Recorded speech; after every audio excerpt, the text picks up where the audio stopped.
Thank you, Dr. Shah, for your pop quiz and paving the way for me to talk about alternatives and safe alternatives to opioid therapy. And my disclosure here today is that I'm not here to get you guys to stop prescribing opioids altogether, because we've seen the repercussions from that and more people turning to the streets to get pain medications. However, what we all are trying to do here today is to inform you of the current recommendations and guidelines and pretty much help you make judicious choices when treating patients. So I'd like to start off with just a statistic that I found very interesting, and that was that in 2015, according to the CDC, every one of you guys in here and the rest of the people in America were prescribed enough opioids so that everybody in the US could be treated round the clock for 3 weeks. So that's a whole lot of pain pills that were dispensed. And as all our presenters have mentioned, these are major contributors to the opioid epidemic as we have it right now. So as Sarah mentioned earlier in her presentation, according to the CDC guidelines, first-line therapy for chronic pain is not opioid therapy. There's very limited evidence to suggest that it's effective for chronic pain. And this is why we're talking about safe alternatives, because this is what's recommended as first-line for chronic pain. With reference to acute pain, I'm not going to focus too much on that, but also with acute pain, you should try non-opioid therapies, and it depends on the type of pain. So Dr. Shah gave some examples where those were appropriate, but if you have somebody coming in with rib fractures, pelvic fracture, then you know that they would probably need opioids because of the intensity of their pain.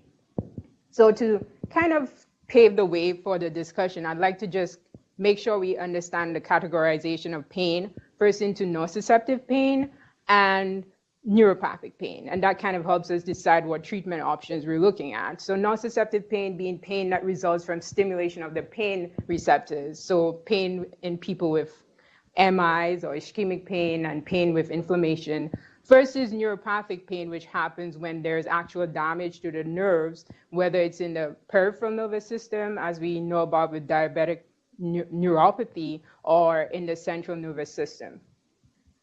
And in terms of the types of pain options, treatment options for pain, we have non-pharmacological therapy, and those include a whole host of treatment options that are therapy-based or intervention, and we have pharmacological therapy, which I will also further outline as we go on. So to start off with the non-pharmacological therapy, because I think that's an area that's not discussed very often. Therapy-based techniques include both formal techniques and also non-formal. So things that patients can do of their own with a little bit of guidance from their physician. So exercise therapy, stretching at home, these are actually proven to help improve pain, such as fibromyalgia pain, and also chronic lower back pain as well. Of course, you gauge that based on what your patient can do. Some patients are very debilitated and they're not able to do these types of therapies. And more formal therapy would definitely involve our physical therapists and occupational therapists. I'm just curious, do we have any in the audience today? Okay, no. But these are, oh, yes. Oh, sorry. But our therapists are very valuable to helping us treat the patients. And when we talk about treatment of pain, historically, we focused on what's called a neurobiological approach, meaning let's give a pill. But now, based on the studies and the recommendations, it's now more of a biopsychosocial approach, kind of like how psychiatry is treating mental illness. And our therapists are very important to that, because occupational therapy, physical therapy, and other techniques that they are able to utilize during these sessions are proven to help chronic lower back pain, osteoarthritic pain, and these kind of go without mention. Other therapies, yoga therapy. Yoga is becoming a lot more popular. Here at SIU, we do have a coordinator who's doing yoga for chronic back pain. And studies have shown that yoga can help improve stress reduction, help improve pain intensity scores, and pretty much help with, because of the stretching, people who have like decreased range of motion, that actually is very helpful for them. Another type of therapy, Tai Chi. another kind of stretching-based type of therapy, has also shown some small to moderate effect in lowering the pain intensity scores. Unfortunately, a lot of the therapies that I will discuss, though there's a lot of literature to support them, unfortunately, insurance companies don't really provide that much support. So with yoga, for instance, it may not be provided directly by insurance companies, but some insurance companies do afford like gym memberships, and yoga can be offered through that. So that's something to discuss with patients. Other therapies are pretty much in the realm of complementary and alternative medicine, and this is also becoming a lot more popular. We start off by talking about chiropractic treatment and pretty much helping with posture, manipulation therapies to help with displaced bones or subluxation. And that is actually covered by Medicare up to 80% if the treatment is to help with subluxation. In terms of studies, the literature is kind of variable on the efficacy of chiropractic treatment. I did find 2 studies that were done in 2013 that suggested that it was safe and effective for chronic lower back pain. Another type of therapy which I was very interested in finding out that is proven to be helpful for chronic pain is hypnosis. I have never undergone, nor do I do hypnosis. But in terms of the literature, a review of 20 studies found that it actually helped, again, with stress reduction, which is a very big component of chronic pain, and also lowering pain intensity scores. Again, not really covered for directly, but it may be covered if it's for helping with smoking cessation. So you could probably get a 2-for-1 deal there. Some therapies, massage therapy, as simple as it sounds like, a systematic review by the ACP actually found that it was helpful for lowering pain intensity scores in acute pain management and also chronic pain management. And there is a different type of therapy called myofascial release therapy. It kind of targets the deeper tissues than just massage. So you're like your fascia and connective tissue. It's like you pretty much put on some direct pressure for about 120 to 300 seconds, and that's also shown to help relieve chronic pain. And here in our Department of Psychiatry, we do a lot of work with CBT, not necessarily directed at pain management, but literature has found a lot of support for use of CBT in management of pain. In a study done by Brox et al., it was done in 2006. They actually found that in 64 patients it was a randomized control study, and they pretty much randomized them to chronic lower back fusion versus CBT, and there was no difference in the efficacy of the 2 treatment options. So that pretty much gives you an indication of how helpful CBT can be. And why is it useful? It's because there's a holistic approach when dealing with the patient. You do mindfulness-based techniques, which the ACP has shown can lower pain intensity scores. You help the patient not focus on the pain. You deal with goals for the patient, dealing with their comorbidity and how to work around that. And also you deal with acceptance of the pain, because that also is a big factor. People want to keep getting pills to keep getting better and having pain improve. But if you're on methadone already and your pain is not improved, you might be talking about acceptance at that point and how you could help the patient cope with that. To move on to pharmacologic therapies, some of the options that Dr. Shah pretty much had in these questions, to start off with acetaminophen, simple drug. A lot of patients will complain that it's not very effective. In terms of the data, the CDC guidelines does recommend it as first line for treatment of osteoarthritis.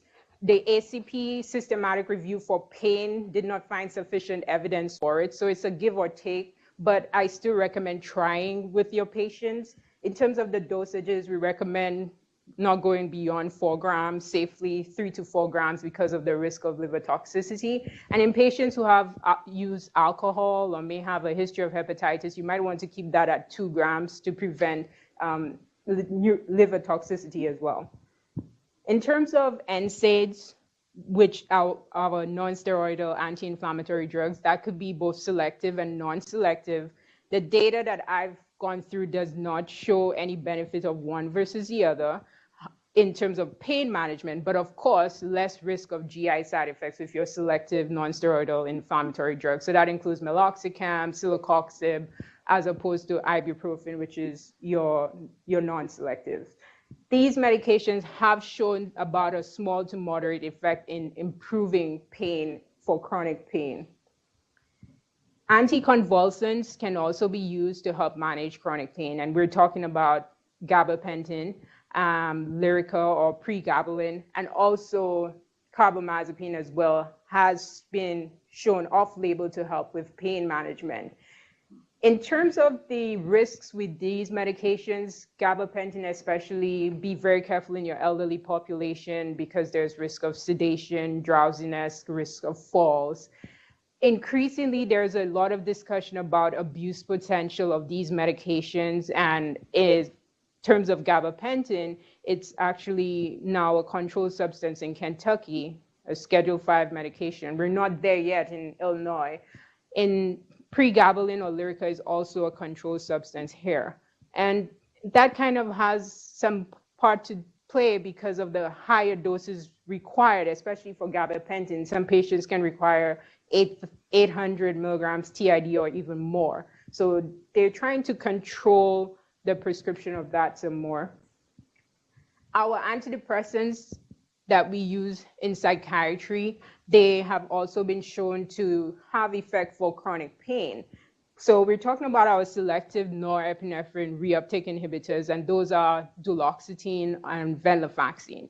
Duloxetine has actually received FDA approval for diabetic neuropathy, fibromyalgia pain, and also chronic musculoskeletal pain. Use of venlafaxine is more or less off-label. There are not sufficient studies to have that FDA approval currently. In terms of treatment, in using duloxetine, you'd start at about 30 milligrams and pretty much titrate that. And it's very important to know that that starting dose is not going to do it all for the patient. So you want to titrate safely. You should be careful for patients who have renal dysfunction because it can build up in the system.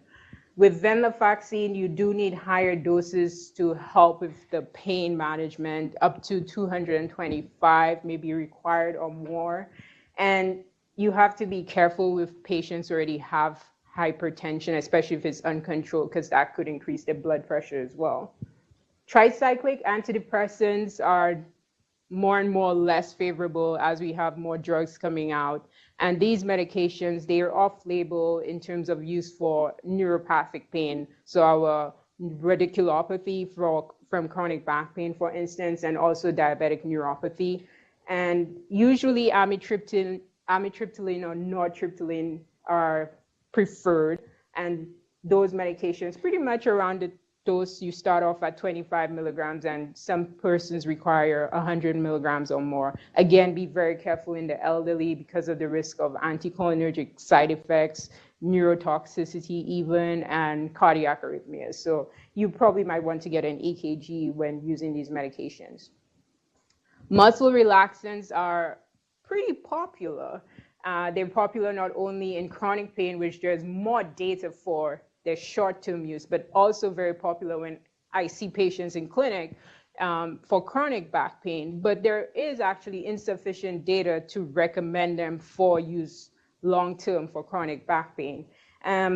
Also, the risks for muscle relaxants need to be taken into consideration. They are also CNS depressants and could cause sedation as well as dizziness. So be careful in your elderly population. And I definitely want to mention the use of muscle relaxants along with benzodiazepines, along with opioids. That is a triple threat. And people should be cutting back on that. You know, even the use of muscle relaxants with opioid or benzodiazepine is actually increasing the risk for CNS depression. Topical agents are also useful. We have patches, lidocaine patches, diclofenac patches. So persons who are not able to tolerate Nsaids because of GI side effects, for instance, patches can be used because there's less systemic absorption. And also capsaicin patches can also be used in chronic pain. Those ones may cause a little bit more irritation topically and take a few weeks before it kind of has therapeutic effect. And the last broad topic that I would talk about is pretty much interventional options for chronic pain. So here within Sangamon County, we, I guess, have the liberty to refer persons to pain clinics. It's not available throughout the Illinois region, but it's still very helpful for managing those persons who have not responded to safe alternatives and having to use opioids, and you're seeing that they're needing more opioids because their pain is just not managed and their functionality is not increased. So the use of pain clinics and what they're able to offer becomes helpful in that sense. In terms of the different options, there are injections that can be used. So epidural injections, for instance, which could be with anesthesia, meaning the local anesthetic, or steroids. And those are shown to have both short-term and long-term effects in terms of how long a patient could have pain control. Numerous blocks can also be done. So based on like where the patient is having pain. So if they're having like chronic neuropathic pain in the arm, they could get a brachial plexus block, for instance, or other blocks based on the region. So if it's a pelvic pain, they could get a block in that region, and that could help with their pain. Of course, those will be repeated interventions, and accessibility is a big thing. Other types of treatment options in terms of intervention is neuromodulation, and that is a very big area, up and coming. Some of the techniques have been around longer than others. So if you guys have ever heard about the spinal cord stimulators, those have been around for 50 years at a time. Pretty much this is inserted within the spinal cord and attached to a lead and pretty much provides stimulation. And the whole theory is that you're trying to kind of fool the CNS system and focus on that stimulation instead of pain. So their pain is now decreased, and it's more like a paresthesia rather than roaring pain. There's more data for that. Other areas which are coming around are brain stimulation, even for pain. I don't have that much data on that, and peripheral nerve stimulation as well. There is a transcutaneous electrical nerve stimulation. However, there's not sufficient data to recommend use routinely in chronic pain. Other areas that I'd like to mention briefly include trigger point injections. So trigger points are areas of pretty much muscle fibers that are like in a knot causing pain, and that could be actually injected with or without any anesthetic or corticosteroid, and it has shown to have improvement. And again, these are done by specialists. And facet joint injections are also becoming very popular, and also radiofrequency ablation of the medial branch of the nerve. So what they do now is that instead of going and repeatedly doing injections within the facet joint where people could have pain, they're actually ablating that nerve, and it's giving more longer-term therapy around pretty much a year and up of pain relief. But that is very highly specific, and again, these are done by specialists. But it gives you an idea of what is available. So to summarize, pretty much we know that there is not sufficient data to recommend routine use of opioids in chronic pain treatment, and there are a lot of risks that we've spoken about. There are safe alternatives, which, yes, they are safe, but they also have risks, so you need to choose wisely. But there are options, and don't forget that we're now looking at a biopsychosocial approach. So it's not just getting a pill, but getting the patient involved in their care and getting them to see pretty much an interdisciplinary team. So I will now hand off to Dr. Baloche, who will pretty much wrap up with our prescriber education, and I thank you for your attention.